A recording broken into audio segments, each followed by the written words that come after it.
Hi all, thank you for joining us today in our Women in Tech webinar.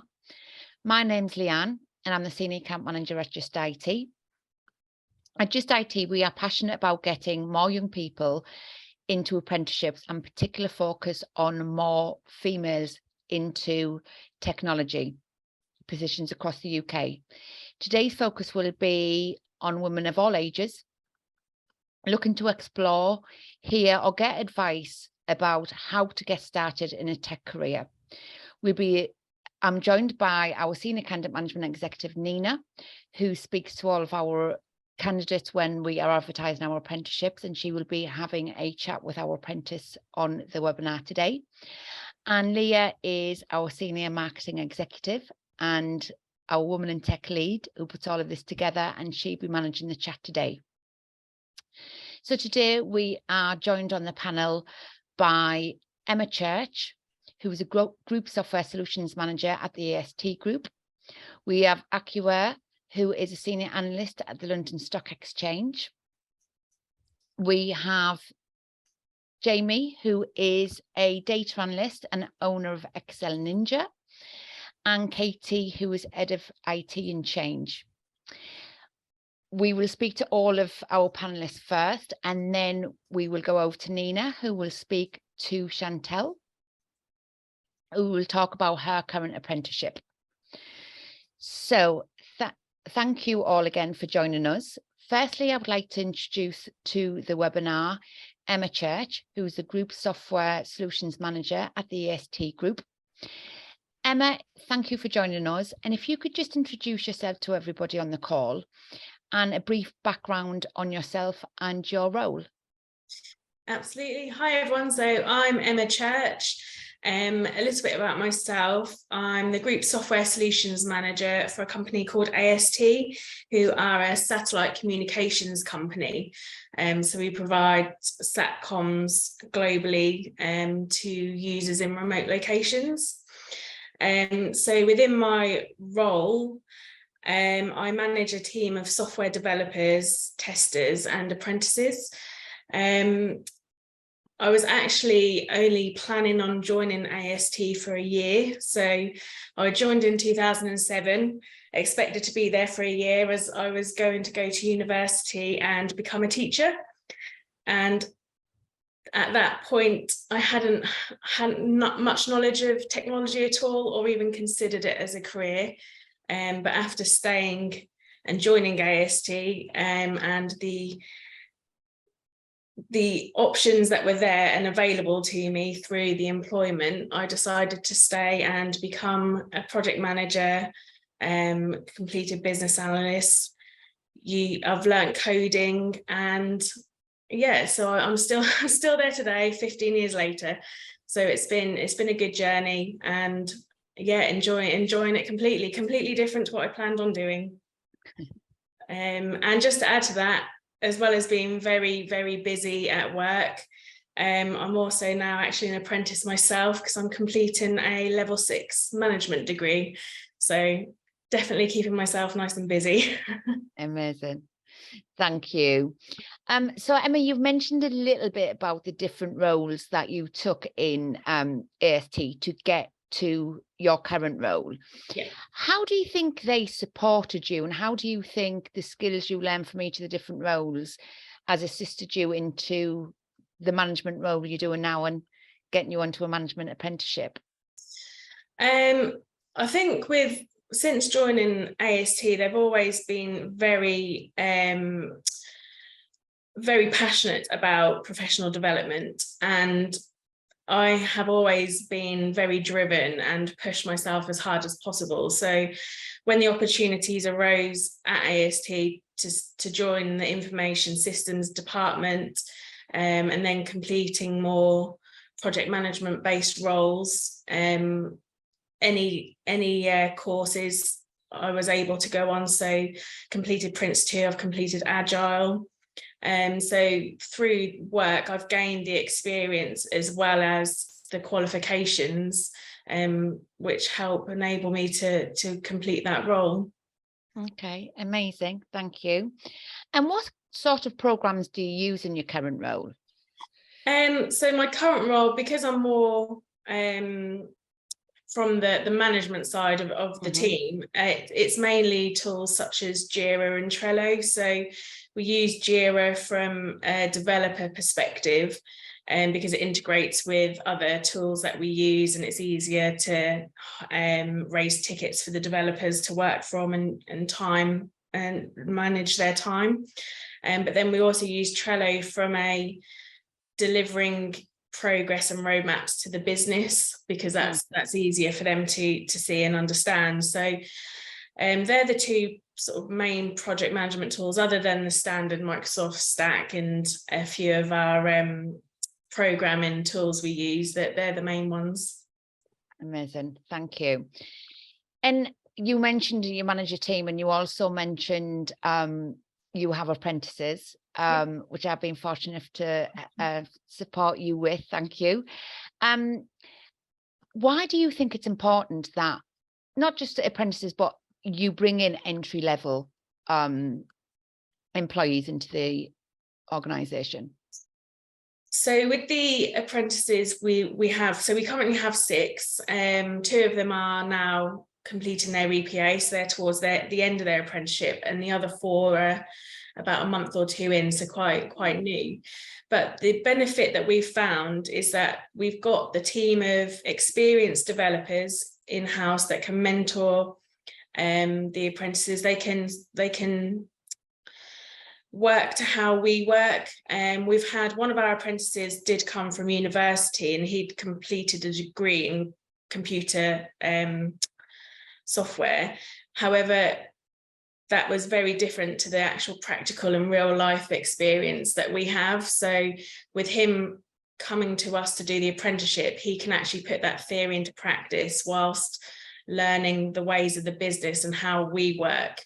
So that's been invaluable, and all 6 apprentices are doing amazing, and they've picked up our processes, and they're developing. They're all 6 of them, even the ones who have only been there for two months, have actually produced work that's in a production environment and been used by our customers. So it's absolutely amazing. Good. And we've spoke a lot on the other webinars and previous webinars we've done about women will naturally think, oh, I don't have the technical skills, I can't apply. What skills do you look for, like particularly with the apprentices? You know, what are you looking for? Are you looking for that technical skill, or is it more the soft skills you look for? So apprentices or non-apprentices, actually, I do a lot of recruitment, and that there's a slight element to the technology, but at apprentice level, you're not expected to know or have the exact requirements.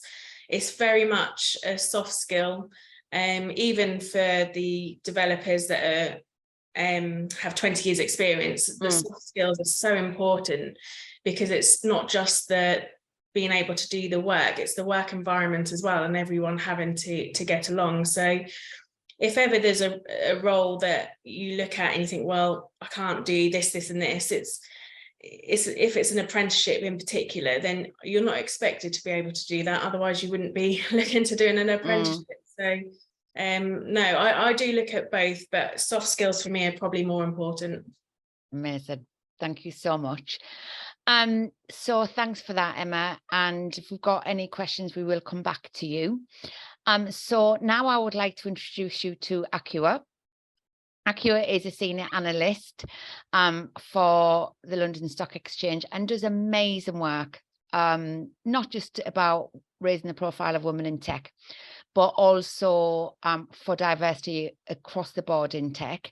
So Akua, if you could give again an introduction to yourself, please. Hi everyone, lovely to be here this lovely sunny afternoon, I think. Yes, so my name is Akua, and I work as a senior analyst for the London Stock Exchange Group. Short form is LSEG. I've worked here for now 3.5 years. So I work under the infrastructure and cloud division here within technology. So my role involves supporting lots of hardware, software rollouts, from things like email migrations, rollouts of new laptops, return to office, audio visual equipment, We act as a point of escalation for the service desk team. So it's quite a varied role. Every day is different. This week we've gone through a massive migration. So we've changed how we authenticate users who access our systems. So it's been quite a busy week, but it's good, all good fun, and I really enjoy it. But outside my day-to-day role, I'm also a community lead within the Women's Inspired Network, part of the foundation team, and also UK Accessibility Lead. I do have a volunteering outside of work in charity and sports, but like that's the core gist of what I do on a day-to-day basis. Amazing, thank you. And you've just mentioned the other areas outside of work that you do, and I know one of the areas that you work in is you're a technology mentor at Kashigo. Can you explain a little bit more about what that is? And maybe there might be some people on the call who might be interested in getting support from that. How does that work?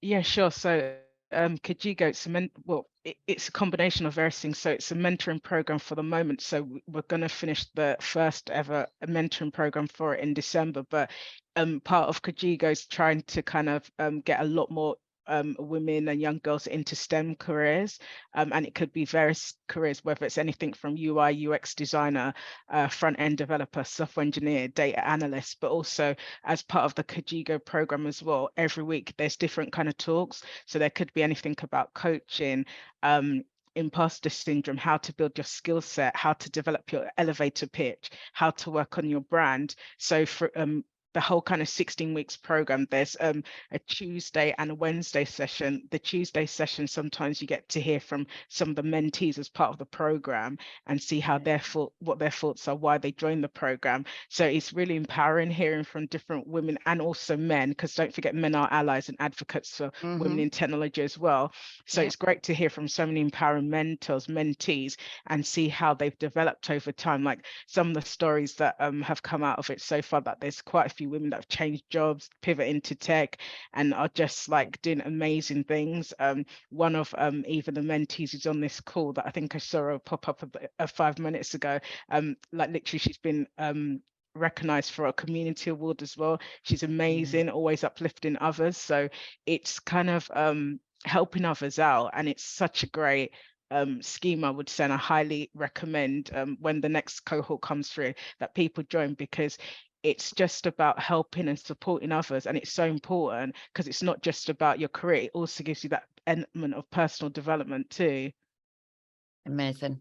Yeah, we've had conversations. I definitely want to help and get involved next year. I'm signing you up. I know, I'm sign me up, I'm all for it. So what you've also, and she's not going to like me for this because I know what she's like, you were also named as the Tech 100 Women list and won in 2021, which is an amazing achievement. What sort of work have you done to help get more women into the technology field? And you've mentioned a little bit there about the mentoring. Yeah, it's kind of varied because also I help school children as well, college students, university students. So I've had a few people reach out to me and say, look, I'm looking to get into tech. Like I've got this kind of skill set, but I'm not sure what to get involved in. So most of the time I arrange a call, look at kind of, we go through strengths and weaknesses, look on them sorting out things like CV, and then how to kind of like do the elevator pitch as well, and also encouraging individuals to get involved in things such as going to network events. So there's some geared towards like those under the age of 18, there's some over the age of 18 students again, and it's quite important because they need to see what's out there and actually see the roles of women in different organizations. Because one thing I'll say, technology changes all the time. You don't have to pigeonhole yourself into one sector, like whether it's finance, like manufacturing industry, etc. You could rotate, you can pivot however you like into different careers within tech. Where I work as well, because of being part of the Women's Network, we do a lot of feedback surveys. So we find out what kind of things people are interested in. So we started things like a book club.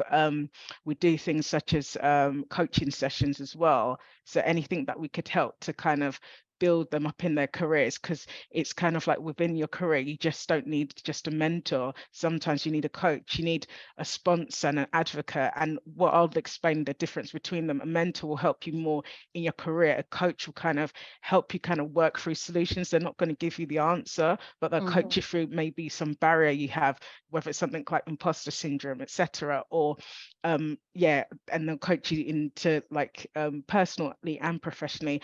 An advocate or more of a sponsor is someone that talks about you when you're not in the room. So it's, for instance, like, let's say you've done a great piece of work, like what Emma mentioned in terms of her work and what she does. Like, let's say Emma wasn't in a particular meeting and someone's just like, I'm looking for a person that could help in this project, etc. And the person would be like, you know, Emma Church, she's brilliant. How about we get her involved in this project? And then in terms of an ally, that could be like a male ally or someone like, let's say, in your team that helps support you and provides that sounding board as well. So you need that throughout your career. And I've been very fortunate and lucky to have people, whether it's managers, people throughout my career or currently in my workplace, that have provided that, because it helps. Because sometimes you can have really tough days and you need someone just to help pick you up. I totally agree. Totally agree. And you did sort of answer my next question in there, but if there was just one piece of advice that you could give to females who are wanting to get into the tech industry, what would it be? I would just say definitely believe in yourself and don't be nervous by the fear of the unknown, because sometimes people like, do you know what, like, I want to do something, but I just don't know how to navigate into it. Or they're like, I'm not sure if I'll be good enough. You're more than enough. Like, it's all about self-worth and knowing what value you could bring to an organization, a project, or anything you put your mind to, because it starts within. If you've got like, I always sometimes call it sometimes superpower, more like fire within. Whatever you think that you're interested in and you have a passion for it, always keep that fire burning inside and be like, you know what, I'm going to go and smash it. And that's how I see it, because it's kind of like you're more than capable. It always starts within, having that self-belief. And this is where sometimes coach, mentors, allies, advocates come in, where they just give you a bit of that pep talk and be like, yeah, you can do it, you got this. I totally agree. Amazing. Thank you so much, as always. No worries at And all. that was great. And again, if we've got any questions, we will come back to you. Thank you. But if there's any in the chat, feel free to answer them. So thank you. Now, want to now introduce Jamie. Jamie owns her own company, Excel Ninja, and has started her career in data analyst and developed that. So Jamie, again, if you could give us a brief introduction to your journey in tech. Okay. Yes, hi, I'm Jamie. Hello, everyone. I started back in the 90s. My first job as a data analyst trainee was at Toys R Us head office. And then I went through that for 9 years. I was promoted 3 times, and I've been the manager of the department, so I had 4 people working for me. I then left that and went and temped for a year, working with small projects or doing maternity cover. And then I literally went across the road from Toys R Us, which is in Maidenhead, in Berkshire at the time, to the toy manufacturing company Mattel, and I worked there for 10 years. And basically, you, as a data analyst, you're working with databases and Excel and reporting for anybody in the business who needs it. And it's a very high-paced, fast reaction job. So you have to be able to jump between things very quickly. In 2016, beginning of 2016, I left Mattel. They were doing voluntary redundancies. I moved down to Cornwall, right down the tip of Cornwall. And I actually retrained as a helicopter pilot, which I got as my pilot's license, so which is great. And I was going for my commercial license, and then the pandemic happened, and of course that shut everything down. I was doing a bit of work on Excel for people, a bit of database entry stuff, just as and when people were asking, but jobs were very much London-based, what I did, and there weren't a lot of jobs, especially down in Cornwall, for what I did. And the pandemic just opened up the world for remote work, networking, getting jobs. So I made the company the Excel Ninja. Someone actually on the networking came up with that very silly name. I wanted an Excel expert type thing. So I specify in working for small, medium companies and helping them with their Excel needs. And there's a lot out there. Got stuck with data, don't know how to do things, doing stuff on paper when they should be in Excel. And a lot of work's come in that way, but it wasn't consistent enough for me to really have that, you know, with the cost of living and rent and things to pay for. So I took on a short-term contract role at a local company, that's a Cornish company called Sea Salt, which is a clothing company. So it's products which I'm used to dealing with. They're also quite sustainable, so quite good ethically for me. And it's a data transformation project. So they're taking data from their on-premise and putting it into Azure cloud. And I'm going to be recreating all their projects and all their reporting from their old system into Power BI, which is similar-ish to Excel. It's a kind of extension of it. I'm going to be doing that, whilst also maintaining the Excel Ninja stuff, keep going at the same time. So I do dual stuff and I jump between the two jobs, which is kind of interesting. And that's something we did want to discuss a little bit further. How do you manage that? So how do you manage the sort of the full-time contract role and your own and keeping your own business going? How do you manage that? Well, the full-time job is full-time, so I work from 8 to 4:30 every day. So I mean, I'm at home, so that's that one. That's computers going. Lunchtime, I come out for an hour. I check my emails. Might do a call like I've done with you, Leanne. Catch up on stuff for the Excel Ninja stuff, and then 4:30, shut the computer down for them. Take break, have food, and then look at what I've got to do and just carry on for a couple of hours doing the Excel stuff, because it's quite different jobs for me. And I love helping people with Excel. And so I love to just get in the nitty gritty of that and go, right, now I'm going to go and do that. And it's project work and I help and then get that going. I've also got the weekends, obviously. So it is a balancing act. I'd love to actually get to a point where my business means I can drop off the sea salt stuff once I get them onto Power BI and keep that going more, but it's consistent now. It's almost too much between the two. But yeah, it's just a juggling act, which I'm used to doing working for Mattel, Toys R Us, etc. Okay. So you've mentioned a little bit about what a data analyst is, and you've mentioned sort of some of the tasks you do. Again, going back to that soft skills, what skills do you think you had that weren't necessarily gained in a work environment that suits you being a data analyst? Definitely being able to change priorities, especially working for companies like Toys R Us, Mattel, etc. When you're working in the office and you've got people coming in, directors, finance, sales, everybody's coming in all the time. You've got to be able to actually do what you need to do, daily, weekly reports, and keep that going. But keep on hold of your emails, and then go, right, that needs to be done. I need to shut this down, save it, close that, jump on that, do that, get that out, and then jump back again. My nickname at Toys R Us was Sonic, because I used to do stuff so fast. I used to go, right, on that, bing, done, out, bang, boom. So yeah, it's that you have to be very quick. You have to know exactly what you're doing, and you have to have authority as well with the job. And that ability to jump between suits the female psyche. It's not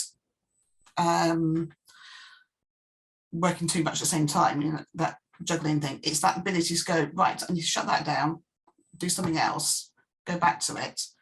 And that's very good. Problem solving is very good for data analysis, and curiosity, going, that doesn't work that way. How am I going to go and do that? How do I go and work it?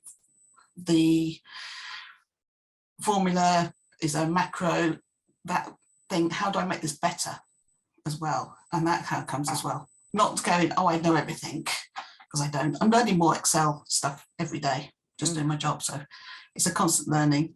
That ability to do that is vital. Amazing, thank you. And again, the same question that I asked of Akua, what is the one piece of advice you would give to females either starting a career in tech or thinking of changing a career to go into the tech industry? Certainly it's available to women. The idea that when I was growing up with computers that it's a male dominated thing is gone out the window. When working at Mattel, it was an all-female department, and it's very female at sea salt as well. So just getting out there, knowing that it is available, women, and the experts actually on YouTube are women as well, the Excel experts, knowing that it's there. So get yourself trained up. If you're very good and comfortable with computer and happy to train yourself and get out there, just take the leap, because companies are desperate for it. There's so many data analyst jobs out there, or information analysts, insight analysts. They're very similar types of jobs, and they're desperate for people to work. And it's great for working remote as well. So if you've got, you know, small kids and you want to work from home, this is the time to do it. Amazing.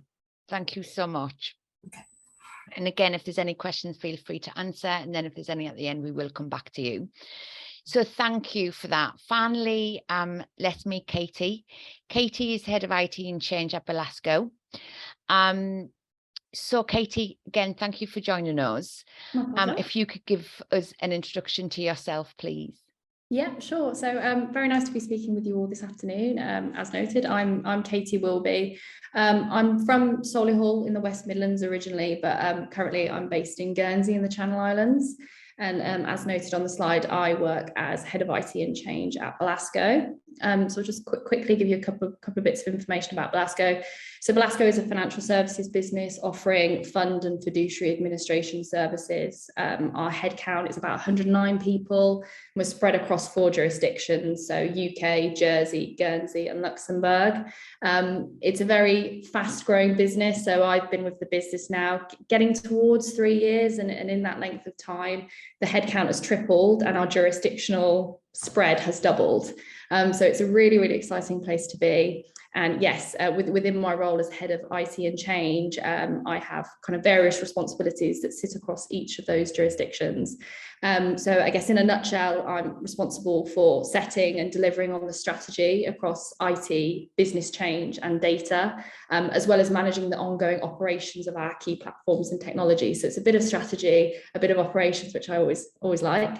But in terms of where I started out in terms of my career, I was very much kind of taking the data-centric route. So I started out as a data analyst at a firm called GP Strategies, coming straight out of uni, and really, really enjoyed that role, had really good success kind of in that specific field. And, you know, like Jamie, was lucky enough to kind of get some progression points, and that ultimately led to me heading up an MI team at Legal & General in the West Midlands.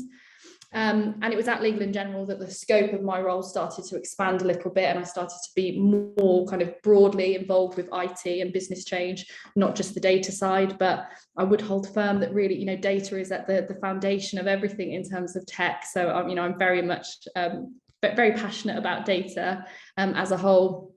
But definitely Legal & General was the springboard for me that saw me kind of evolve into this kind of broader Head of IT and Change role in terms of where I am now at Belasco. Amazing. Thank you so much.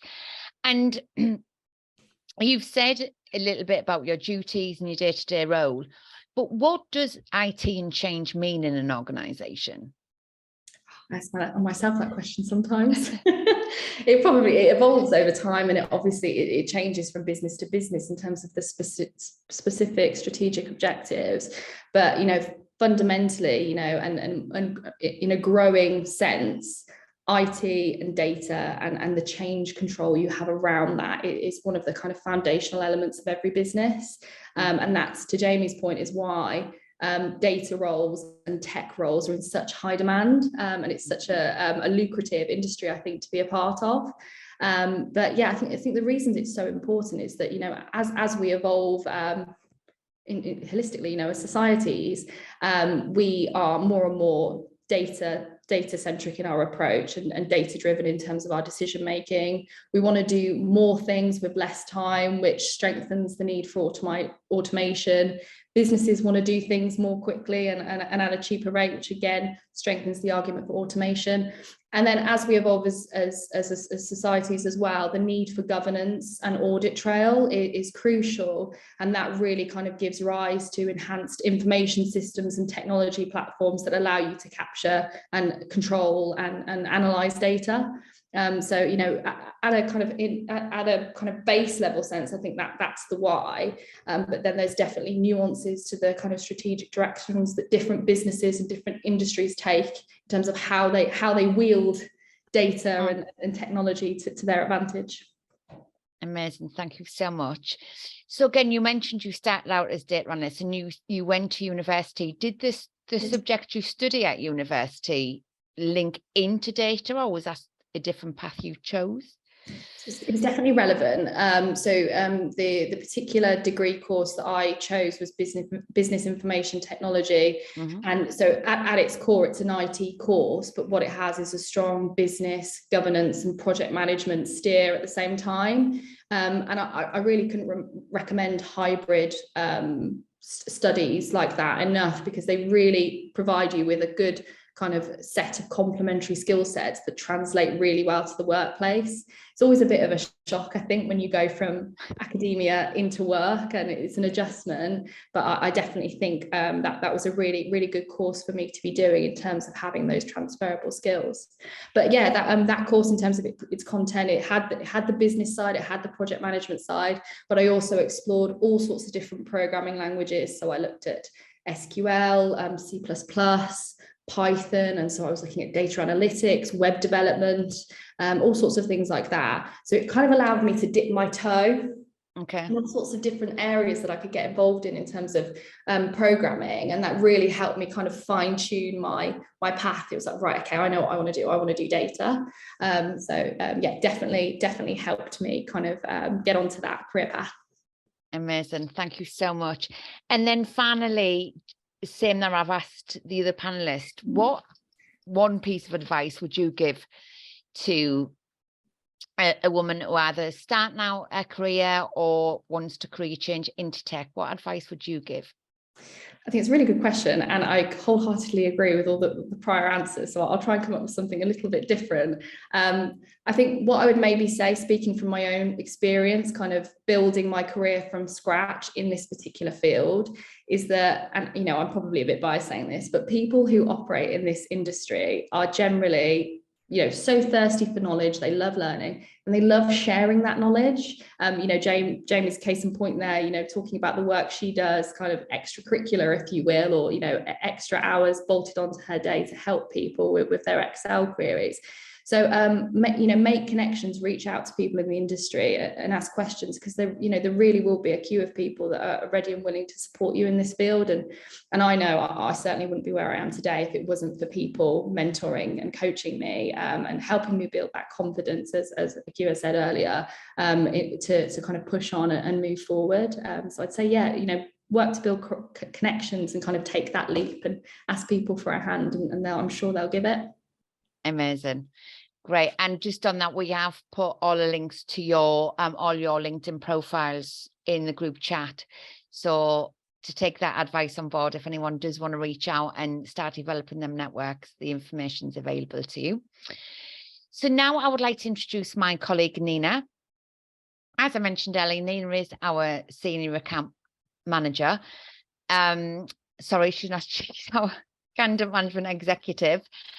And she's the person who's the first point of contact when our apprentices are applying for our apprentices. There's a lot of advice around giving them information, advice and guidance of the best route to get into the chosen career. So I'm going to hand you over now to Nina. Thank you, Leanne. So hi, everyone, and thank you for joining us here today. We've heard from some great panelists, Chantal. So I'd like to introduce Chantal. Chantal, thank you so much for joining us here today. If you can just please start off by just giving a quick introduction to yourself, as well as giving a brief overview to your background and experience. Yeah, so yes, so my name's Chantal. I'm based in London.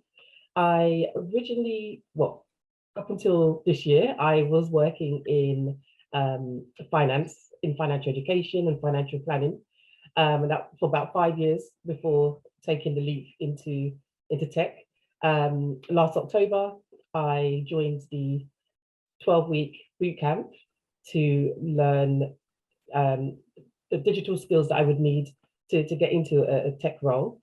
And I'm now currently, well, since March, I've been working as a apprentice software developer for Lumen Research, a really exciting company who are making waves in the advertising industry by providing research studies to help companies such as Disney, National Express, those different companies from different sectors learn about their advertising, and we do that with eye tracking software. So it's been really exciting company to work for. I'm learning a lot from them. Brilliant. And Chantel, you mentioned that you've previously done a 12 weeks bootcamp course. Can you just please give us an insight as to what things you covered, and did that support you in getting the current position you're in now within your apprenticeship? Definitely, yeah. So I did the 12-week bootcamp with Just IT, and it really did help me to get the foundation in place that I needed. Really, we learned very, very basics, from the very, very basics like HTML and CSS, but then we also learned the programming languages like JavaScript. We learned about databases. We literally learned the full stack, basically. The databases, also learned, well, we learned quite a few databases, MySQL, SQLite, Mongoose. And we also learned Python for the back end as well. So it was really great information. And then the support I got afterwards was fantastic, because I think afterwards I was just being myself. I started to feel a bit like, ooh, do I know enough? I started to doubt myself, but the support I got from Leanne and from, oh, my mind's gone blank. Leanne and her colleague, Julianne, thank you. Leanne and Julianne, I've got so much support from them, and they really helped me to secure the apprenticeship. Yeah, I think it was my first interview actually. I secured I secured my first role, so I was really excited about that. Brilliant, and that's really good to hear. Mm-hmm. And did you know that, did you always want to get into software development? Did you always have that passion to go down this career path in tech? Yes. Start again. I always had an interest in tech. Yes, I always had an interest in the innovations that I saw, that I read about, that I would see on the news. Always had an interest in that. I never actually thought I'd be in a role, but when I saw that there was opportunities to learn, and like I said, I'd been in finance for 5 years, and I wanted to do something different for me, and I didn't really know what I wanted to do. When I actually started to look into tech, started to learn a few skills from just using YouTube videos, and then actually going on the boot camp, I realized that coding it spoke to that side of me that really enjoys problem solving, even though you wouldn't think it, as I'm in the problem, but I really do enjoy problem solving, finding solutions, and it really spoke to me. And that gets me really excited when I'm really trying to find a solution to a problem. So that really spoke to me. And then when I start to see my code actually working, again, that's really exciting. And that kind of just spurs me on. So I actually fell in love with coding. And now I'm in a role itself. I'm really enjoying being in the universe of the tech, and being around people who speak tech, and being around innovative people as well. And I feel, sorry, I was going to say as well that once I started coding, I realized that I'm arming myself with a future-proof skill. So again, that's another reason why I've stuck with it as well, because I've just thought to myself, this is something I can take into the future with me, and continue learning and continue developing myself. So it's something that grew on me over time, definitely. Amazing. Chantel, how's that going, and what are some of the things that you're currently doing in your role? How's it going at Lumen? Yeah. Okay, yes, yeah.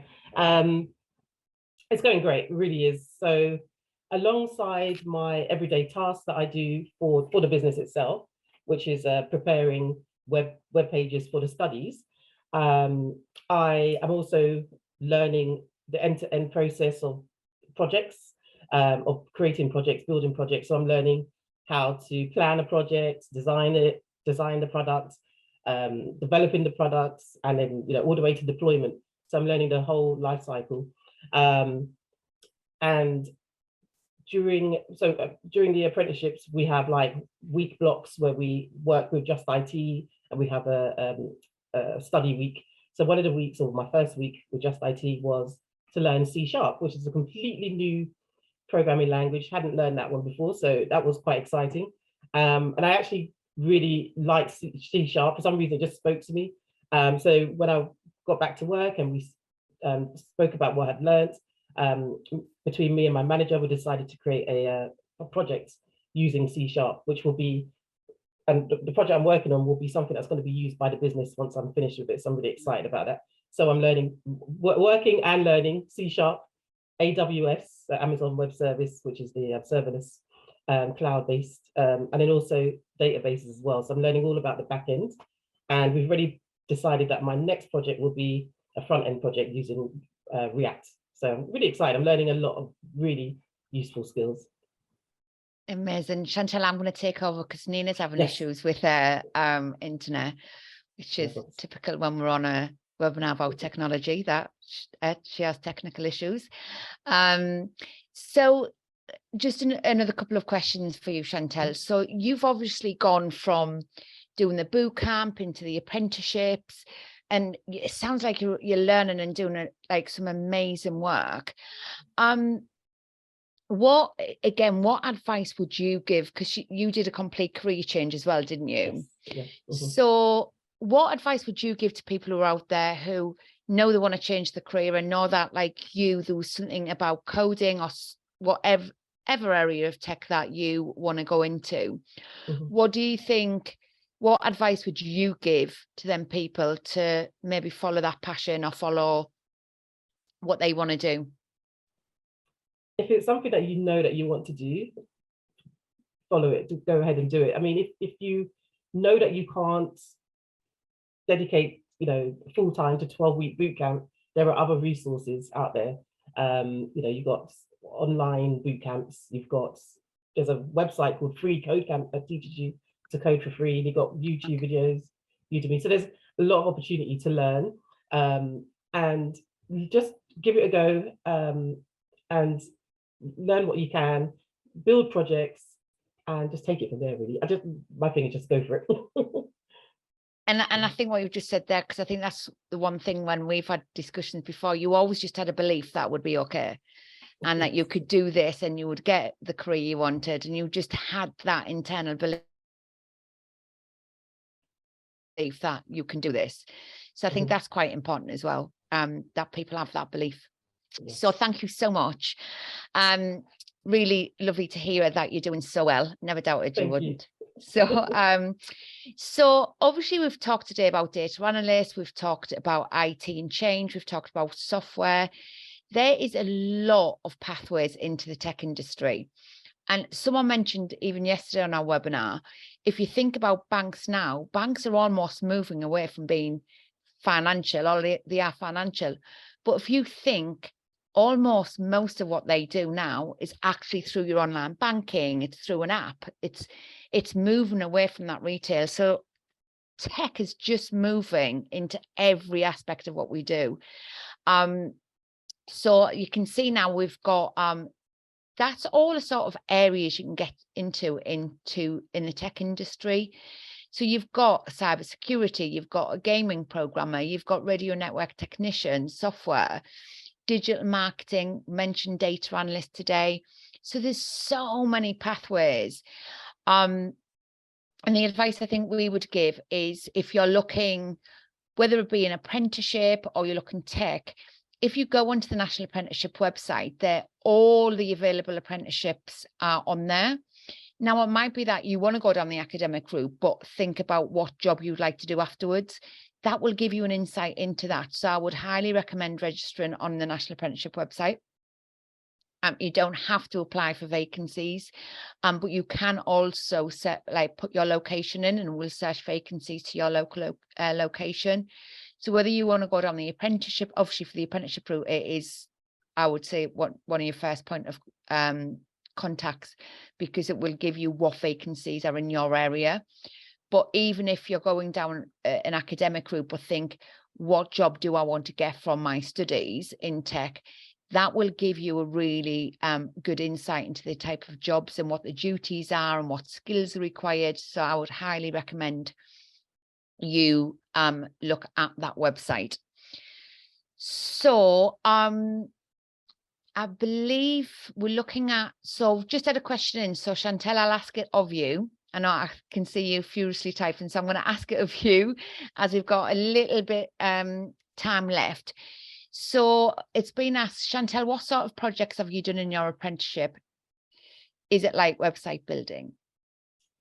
So no, actually, I'm actually on a full stack development apprenticeship. So I'm actually working at the moment on the back end of things. So we've got the front end, which is what our clients would be using. They'll be interacting with the front end, and I'm working on the back end. So at the moment, I'm working on a project using C# and AWS, which is to do with the servers and also database as well, which will be collecting the data basically that we receive from the front end, if that makes sense.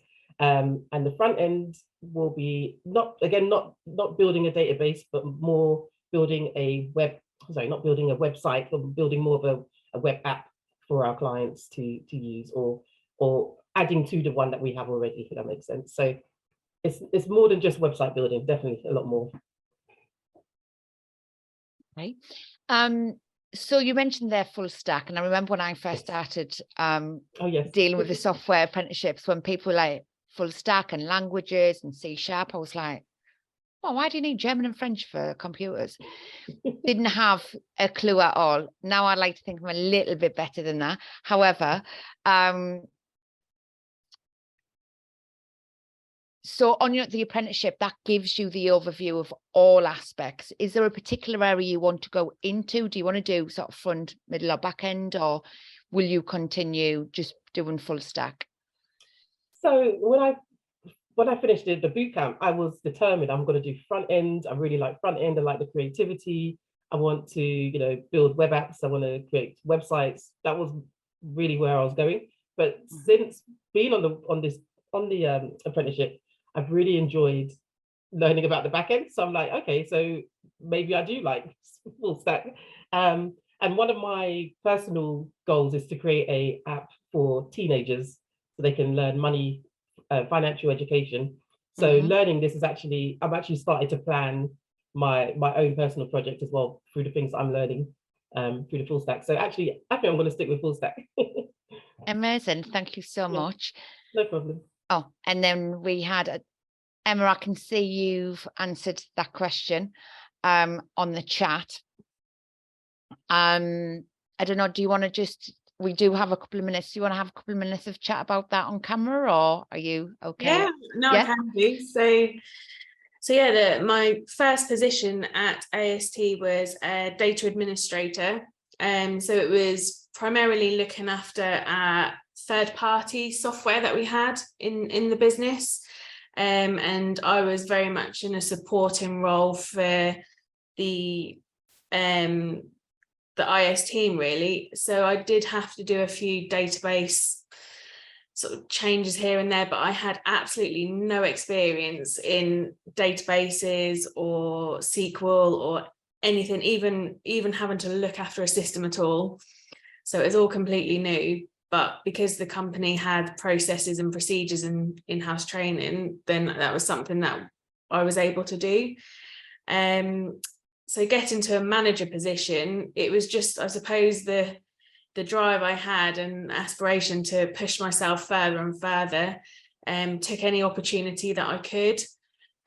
Becoming a project manager helped, sort of standardizing the company's processes, within the team as well. So any opportunity to get my name out there in the wider business, and then to take on a team was what I did, really. And interestingly, when I started my first management role at AST, it was for a team of 9, and I was the only female and the youngest. So that was quite daunting. But I managed it, and I'm still there. So I lived through it. And you mentioned, actually, just a question that's come to my mind. You mentioned that you're doing a management apprenticeship. Yeah. Obviously, you've got a lot of experience in management. Why did you make the decision to then add even more to your workload and do an apprenticeship? Why do you think that an apprenticeship, once you're established in a role, can help you? So in my role, I've always had to be very focused on delivering and what we're doing for the business needs. Obviously we push forward and we have new projects that come on board, but with this degree, it's looking more at the business as a whole, and focuses a lot on strategy, which is something that I've kind of done but not properly implemented. So it gives me the wider business understanding of why we're doing things we do, and the strategic impact on the company as well. So yeah. Okay. Amazing, thank you so much. And I just want to say something, because I think there's been a lot of like common theme of the data, software, data. That's mainly because this is the sort of programs we're highlighting. But on all of our other webinars, which all the recordings available for, it's not necessarily sort of people have gone in through the data route. There's all different areas depending on what area of tech you're going into. So if you do want further information about other areas, we do have the recordings available as well. So this is a message directly for Acua.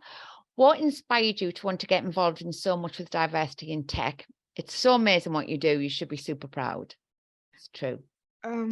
Oh God, do you know what? It was just going into certain organizations, and because I've worked in about 3 or 4 now, and going in there and seeing no one that looks like you. Like in my current team at the moment, when I first started, I was the only female, and there was like 12 guys, including my manager, and it was really tough because some things guys don't get, and it's kind of like I found it so difficult. And even after that, when we went for a recruitment phase, I ended up getting them to poach someone in one of the other teams, and then when we recruited again the second phase after that, we ended up getting another woman in the team as well, so we went up to 3.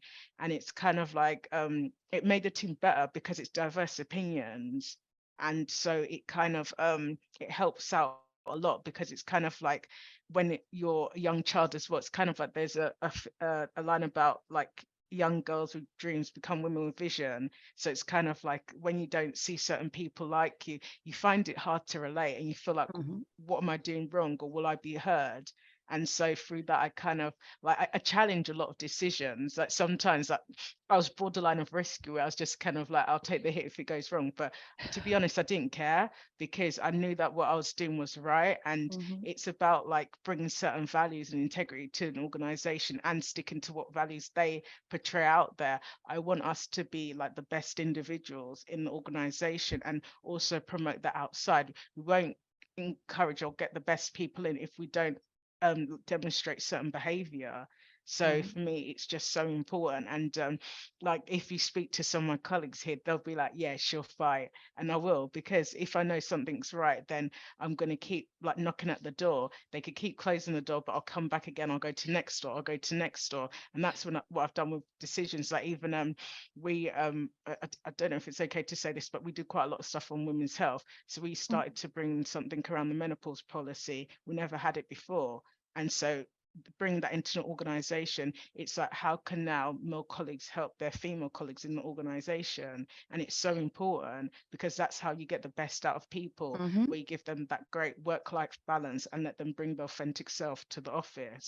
So it's so important to just fight decisions, and like in moderation, by the way. I'm not telling you all to go out there and start like the argument. That's me getting sacked this afternoon. I'm coming to you for a job.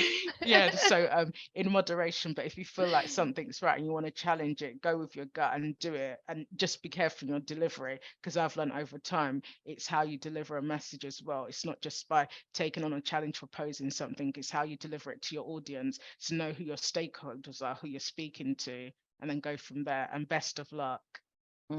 Amazing. And just another, based on what you've just said, another comment that's just been put in, it's saying about it's true, and it links into how companies advertise jobs roles in tech to appeal to women more. And there is a lot of work being done around like languages, because some job specs can be seen as masculine, and there's a lot of work around that. But I think, again, like everything, it's about getting a balance, because I'd seen an article on that where companies were being told not to put things like targets, pressure, high volume, because that could put women off. Yeah, I've heard from every single woman on this panel today, and they're the environments that you actually thrive in. So it's about getting that balance. And I think as we go through more and more of women and men doing piece around the diversity and encouraging females into the industry, it is about getting that balance of, it's not about just appeasing, it's about getting it right, because we do have a right in the industry. So thank you so much for that. Nice. Oh, I haven't seen that. I'm about to start reading your book, the book you sent me, Accurate. So I'll also add that to my little list as well. So I think that is just about it, unless anybody on the panel has got anything to add or any other questions. No, so thank you so much to everybody on the panel. We couldn't do this without all of your involvement, so thank you so much for all the time you give up to join us, and I'm sure that you've inspired and motivated at least one person to look at a career in tech and let them believe that they can do that. So thank you so much. Thank you to everybody who attended the webinar. And have a great day.